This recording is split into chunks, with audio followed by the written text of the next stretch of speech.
முன்னாள் அமைச்சர் தயாநிதி மாறன் BSNL இணைப்புகளை முறைகேடாக பயன்படுத்தியது தொடர்பான வழக்கில் CBI விசாரணை தீவிரமடைந்துள்ளது.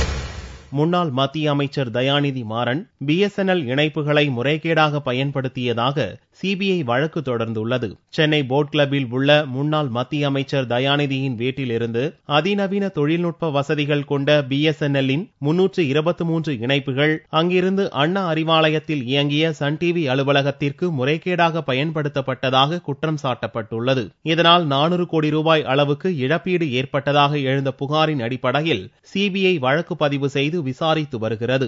இவ்வழக்கில் தொடர் விசாரணைக்காக டெல்லியில் இருந்து 4 பேர் கொண்ட CBI குழு சென்னை வந்துள்ளது. டி நகரில் உள்ள BSNL அலுவலகத்தில் சன் டிவியின் முன்னாள் நிர்வாக இயக்குனர் ஹன்ஸ்ராஜ் சக்சேனாவிடம் CBI குழு 8 மணி நேரத்திற்கு மேலாக விசாரணை நடத்தினர். விசாரணைக்கு பிறகு செய்தியாளர்களிடம் பேசிய சக்சேனா இது தொடர்பாக விசாரணை நடந்து வருவதாகவும் வேறெதுவும் கூற முடியாது என்றும் தெரிவித்தார்.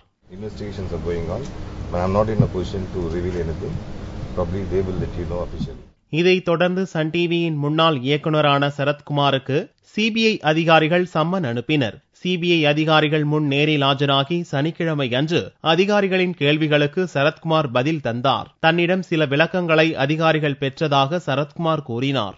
Nothing, just a courtesy. They called me for certain clarifications. I've given it. What clarifications I cannot say. What clarifications?